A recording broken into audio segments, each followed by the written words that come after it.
हम लोग गुरु वाणी के रस पान कर रहे हैं और गुरु के रंग में रंगे हैं। और मैं चाहता हूँ ऐसी रंग में हम रंगे रहें, जहाँ भी रहें, जैसा भी रहें, जिसमें भी रहें, पर वो रंग नहीं छूटना चाहिए। और इसी रंग को लेकर के आप अपने घर परिवार में, समाज में, जिस क्षेत्र में हो, वो क्षेत्र में जहाँ कार्यरत हो, उस कार्य को करते हुए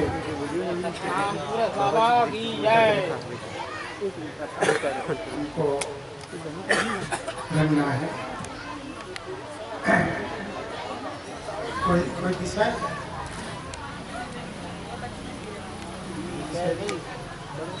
हाँ, समीक्षा 42 अमृतवाणियों पर समीक्षा। समीक्षा सारांश 7 दिवस सत्संग। तो आज 7 दिन में गुरु के अमृत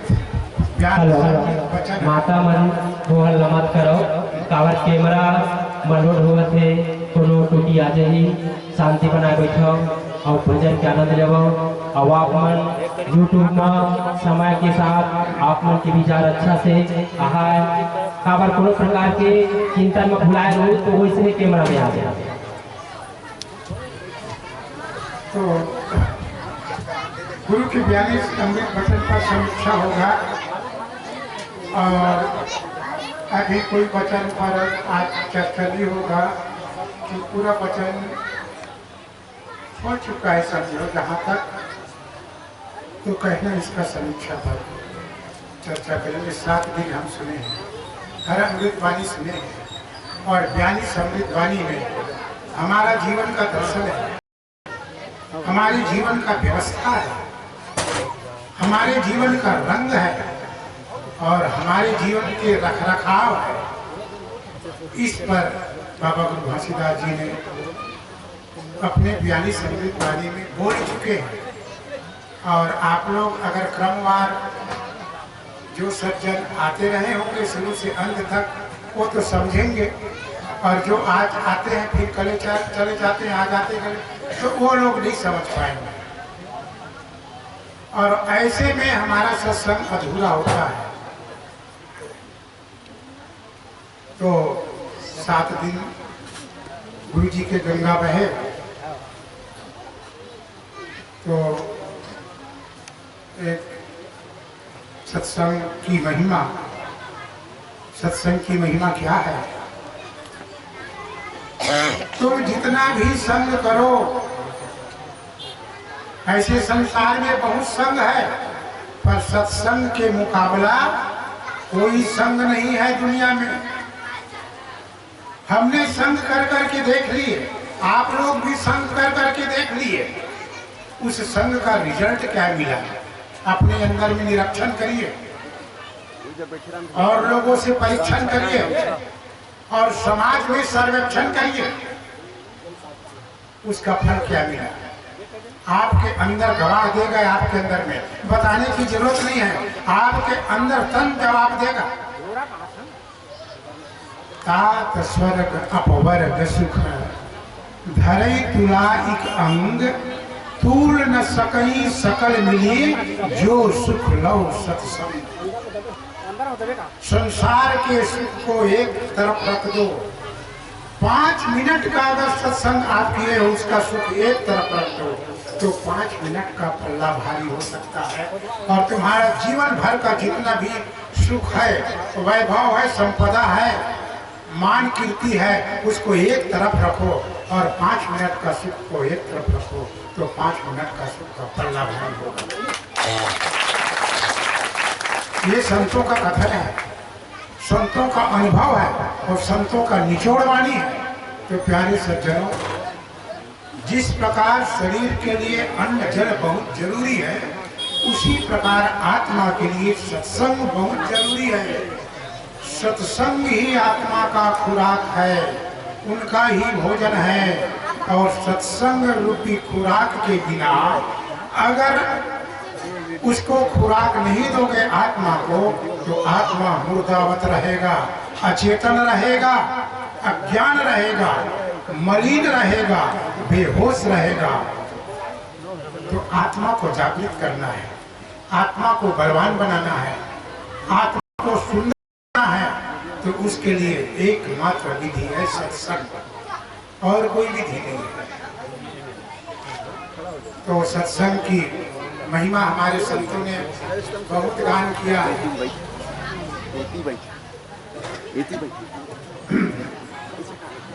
आप लोग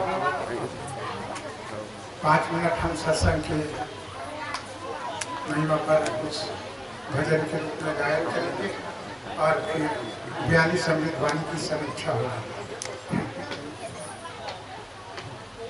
सत्संग की गंगा बहती है गुरुदेव तुम्हारे चरणों में।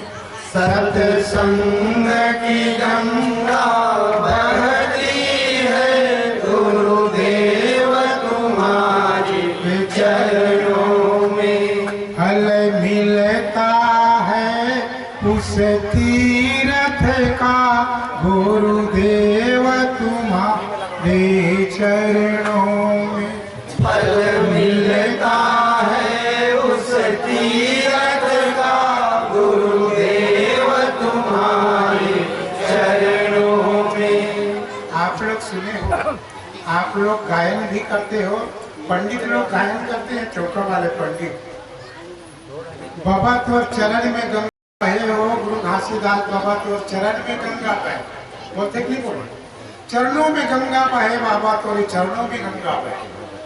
न हाथ से गंगा बह रहा है, न सिर से गंगा, परंतु गंगा तो तुम शास्त्रों में पढ़ोगे तो भगवान के शंकर की जटा से गंगा निकले, परंतु बाबा गुरु घासीदास के चरणों से गंगा निकले हैं। और आज विज्ञान सिद्ध कर रहा है, आज विज्ञान सिद्ध कर रहा है चरण से ही गंगा निकलता है, सिर से गंगा नहीं निकलता। हम लोग प्रणाम क्यों करते हो, कभी सोचे? हाथ पैर के प्रणाम नहीं करते, सिर के प्रणाम नहीं करते, चरण को ही स्पर्श छूते। इसके पीछे क्या है? यहीं से गंगा प्रवाहित होता है, इसीलिए हम चरण रज लेते हैं, दंडवत करते हैं चरण को। और अब तो चरण छूने का रीति रिवाज बदल गया है, अब तो कहीं माड़ी तक कोई नहीं की है, उसका रहस्य ही है। आज भी चरणों का रहस्य है, अगर वास्तविक में चरण का नमन किया जाए भाव सहित, तो वो गंगा प्रवाहित होगा आपके अंदर में। परंतु अब उसका महत्व खो गया, और प्रणाम होने का ढंग, बंदगी करने का ढंग ही पता नहीं। ऐसी सत्संग की गंगा बहती है गुरुदेव तुम्हारे चरणों में। सत्संग की गंगा बहती है गुरुदेव तुम्हारे चरणों में। फल मिलता है उस तीर्थ का गुरुदेव तुम्हारे चरणों में। फल मिलता है उस तीर्थ का गुरुदेव तुम्हारे चरणों में। मैं जन्म जन्म से भर माया, मैं जन्म जन्म से भर माया, तब शरण आपके आया हूँ, तब शरण आपके आया हूँ। इस भूले भटके जीवों का, इस भूले भटके जीवों का कल्याण आपके हाथों में, कल्याण आपके हाथों में। सत्संग की गंगा बहती है गुरुदेव तुम्हारे चरणों में। सत्संग की गंगा बहती है गुरुदेव तुम्हारे चरणों में। दुखियों का दुख मिटाते हो, दुखियों का दुख मिटाते हो। दे दिव्य दृष्टि पर खाते हो, दे दिव्य दृष्टि पर खाते हो। फिर आवागमन छुड़ाते हो, है मोक्ष तुम्हारे धामों में। अमृत की गंगा बहती है, गुरुदेव तुम्हारे चरणों में। फल मिलता है उस तीरथ का, गुरुदेव तुम्हारे चरणों में। एक बार जो दर्शन पाता है, एक बार जो दर्शन पाता है, बस आप कहीं हो जाता है। बस आप कहीं हो जाता है। क्या गुप्त आपकी प्रीति है, ओ धन्य आपके चरणों में। सत्संग की गंगा बहती है, गुरुदेव तुम्हारे चरणों में। मैं जन्मों से भूला हूँ शरण, मैं जन्मों से भूला हूँ शरण, तब आप का द्वार खड़ा। तब आपका द्वार खड़ा। काटो सकलो बंधन मेरा, है निर्मल आप चरणों है। सत्संग की गंगा बहती है, गुरुदेव तुम्हारे चरणों में। फल मिलता है उस तीरथ का, गुरुदेव तुम्हारे चरणों में। फल मिलता है उस तीरथ का, गुरुदेव तुम्हारे चरणों में। गुरुदेव तुम्हारे चरणों में, गुरुदेव तुम्हारे चरणों में। साहेब गुरु सत्यनारायण। प्यारे संत समाज, संत गुरु घासीदास हमारे संत परंपरा के अनुसार संत परंपरा का ये अंतिम कड़ी है। इसके बाद बाबा के जैसे अभी संत वर्तमान में नहीं हो पाया है, परंतु बाबा के जैसे संत होने का बीज सबके अंदर में अचेतन मन में पड़ा हुआ है। उस बीज को फलने फूलने का अवसर देना है, तो आप गुरु के समान, गुरु के समकक्ष में आप हो सकते हो। क्योंकि गुरु उसी को कहते हैं, गुरु कर ले आप समान। गुरु अपनी समान करता है। आपने सुना होगा, पारस से लोहा कंचन हो जाता है, परंतु पारस पारस नहीं बना सकता लोहा को, कंचन भला बना सकता हो, परंतु गुरु अपनी जैसा कर लेता है। इसलिए पारस से ज्यादा मूल्यवान महापारस गुरु होता है। गुरु कर ले आप समान, गुरु अपने स्वरूप में कर लेता है।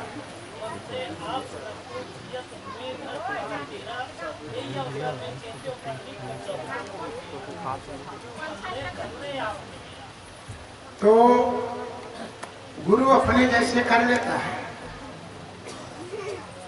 पर गुरु चेला जैसे, चेला के चेला जैसे नहीं रखता। तो हम छत्तीसगढ़ के अंदर गुरु परंपरा में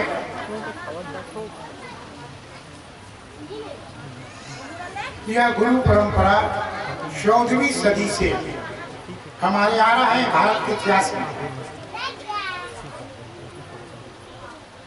और ये परंपरा निर्गुण पंथ धारा की परंपरा है,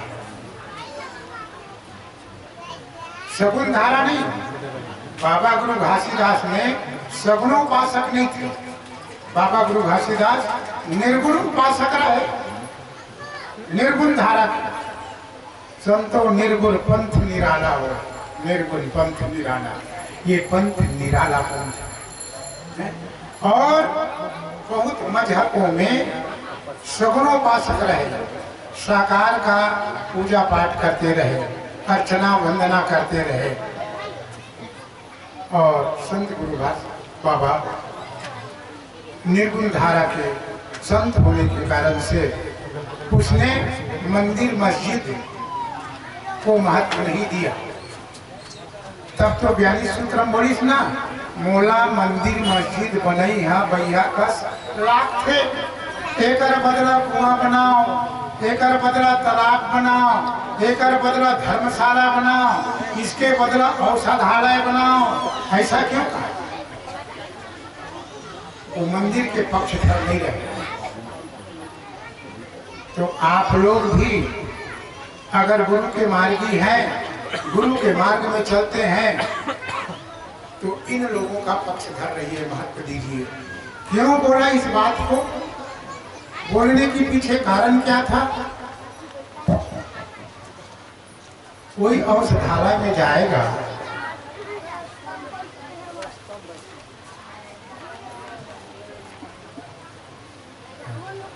कोई औषधालय में जाएंगे तो किसी जाति वर्ण का कोई निषेध रहता है क्या? अमुक जाति का औषधालय में जाएंगे, अस्पताल में अमुक जाति नहीं जाएगा, ऐसे कहीं रहता है? सर्व जाति सर्व मानव के लिए खुला रहता है। और आज तक कोई मंदिर सर्व मानव के लिए खुला है? मस्जिद में रहेगा तो मुसलमान ही जाएगा, गिरजा घर में रहेगा तो अपना क्रिश्चियन ही जाएगा है? और मंदिर में रहेगा देवी देवता के ना तो उन्हीं लोग।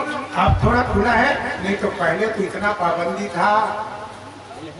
वर्ण व्यवस्था के अंदर में जितना पाबंदी रही थी, आज खोल के देखो। अरे मंदिर में जाना बहुत दूर के बात है, उसका ग्रंथ पढ़ लोगे उसमें आपको सजा मिलेगी, सुन लोगे तो सजा मिलेगा। आप सुने हो?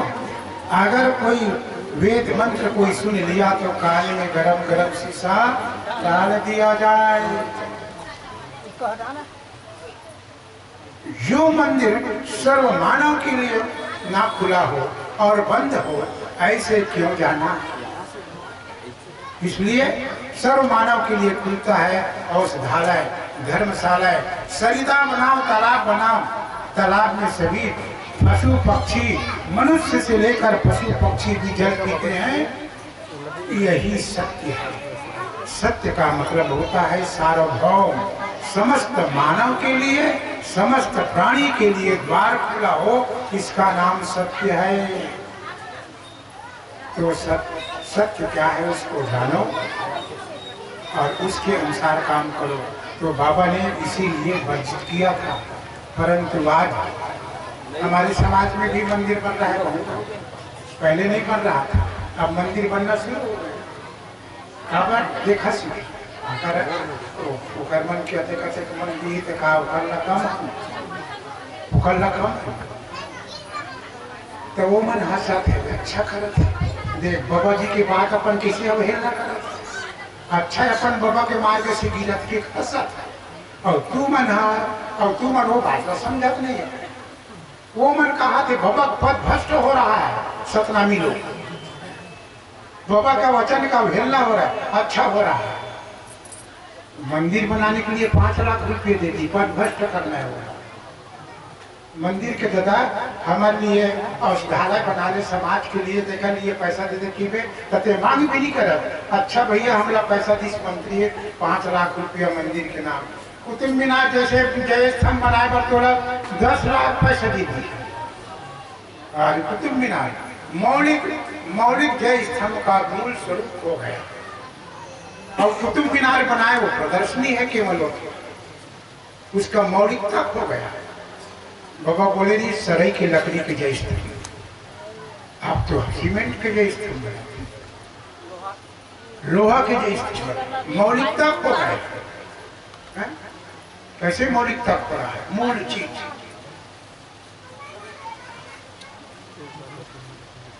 लकड़ी को चयन क्यों किया गया था?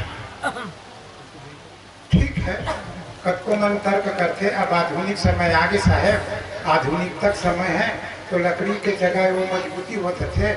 आप तो कल सीमेंट ढका हुई मजबूती में, बात तो सही करते थे, परंतु महत्ता घट गया। तो अभी खड़ो करो था से लकड़ी के खड़ो बनाए हैं तो सीमेंट के खड़ो बना ले भैया, ज्यादा उचित हो जाएगी।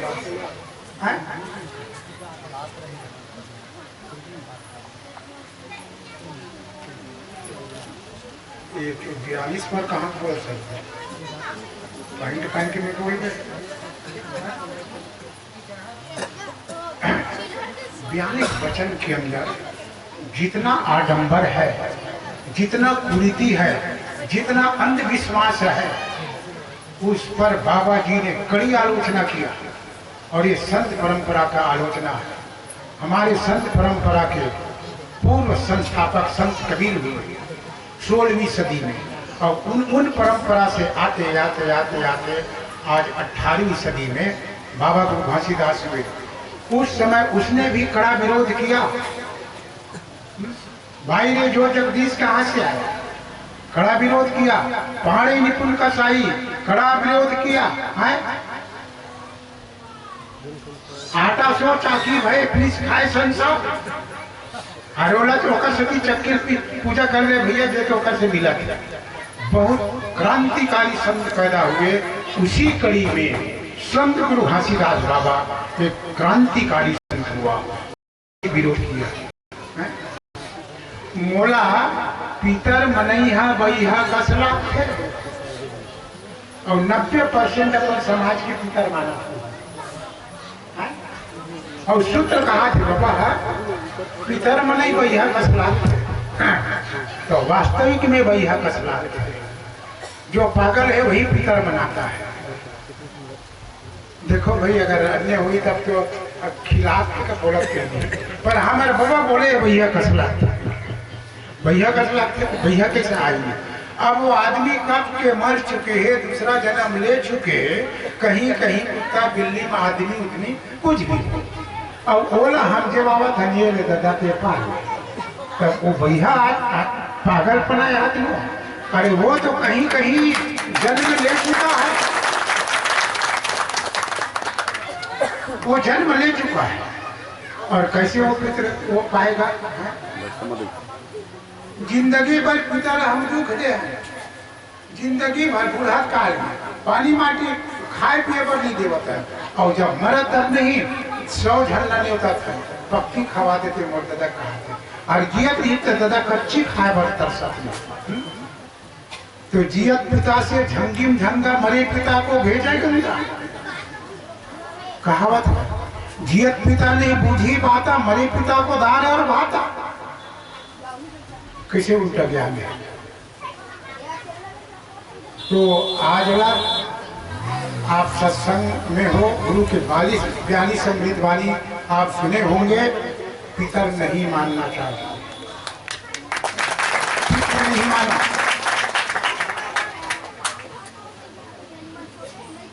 और बहुत सारे बात यहाँ दिया है।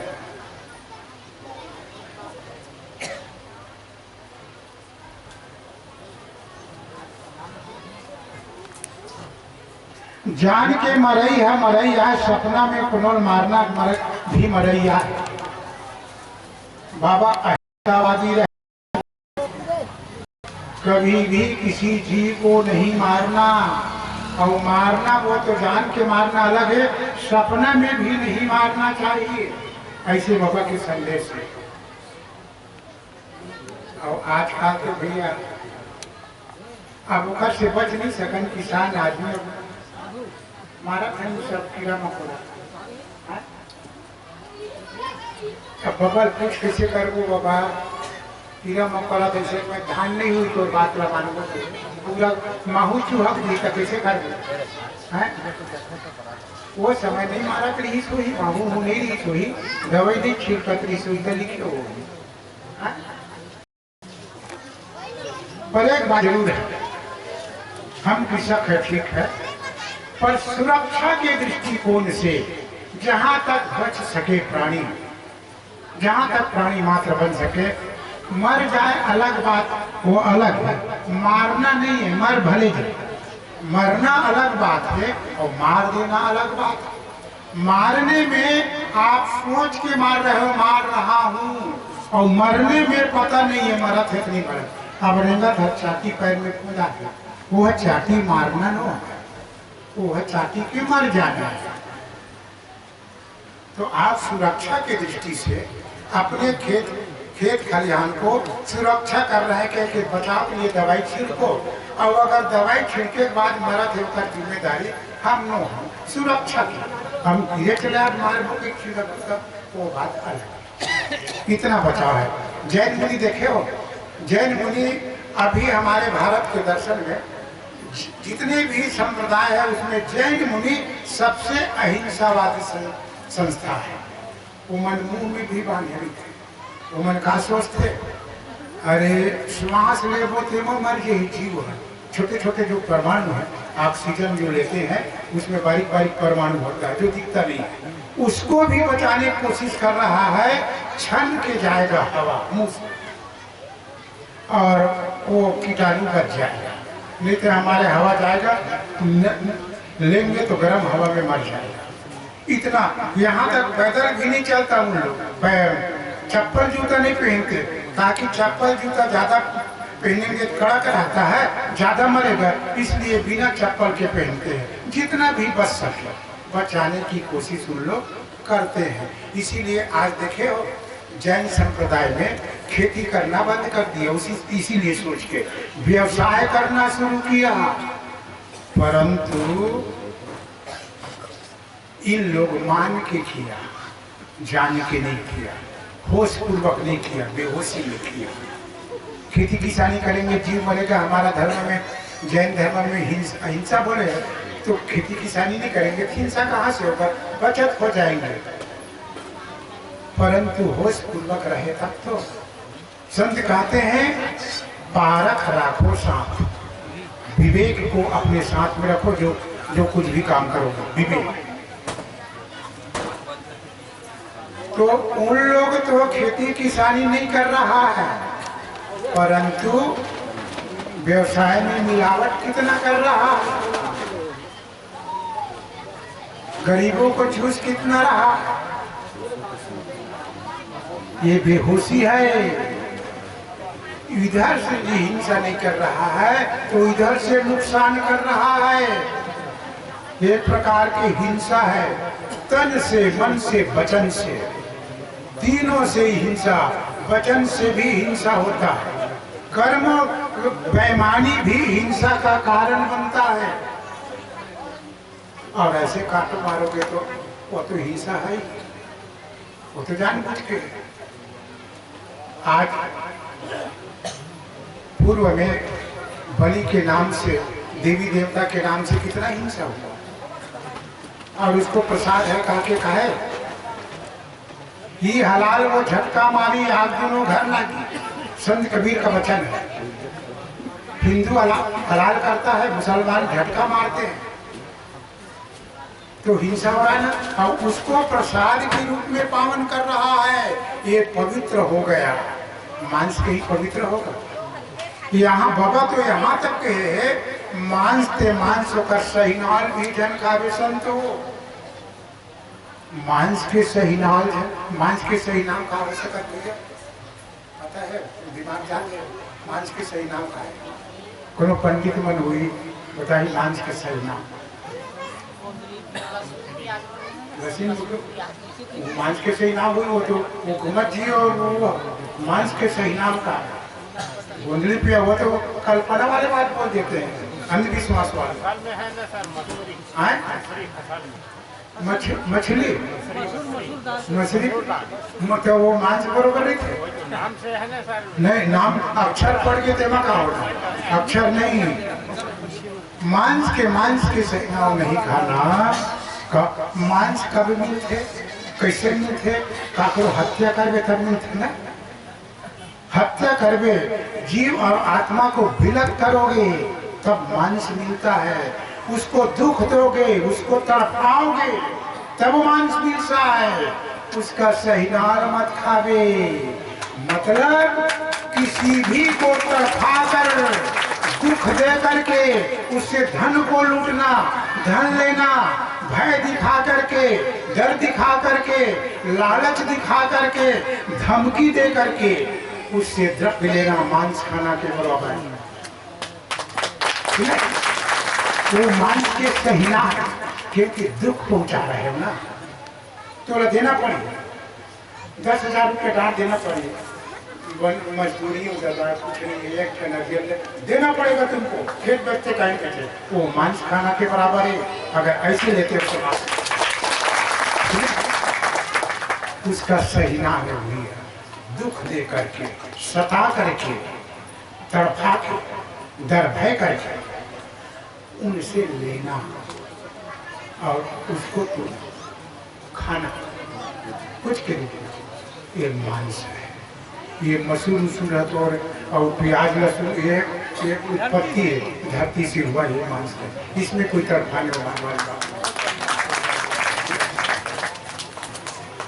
लहसुन और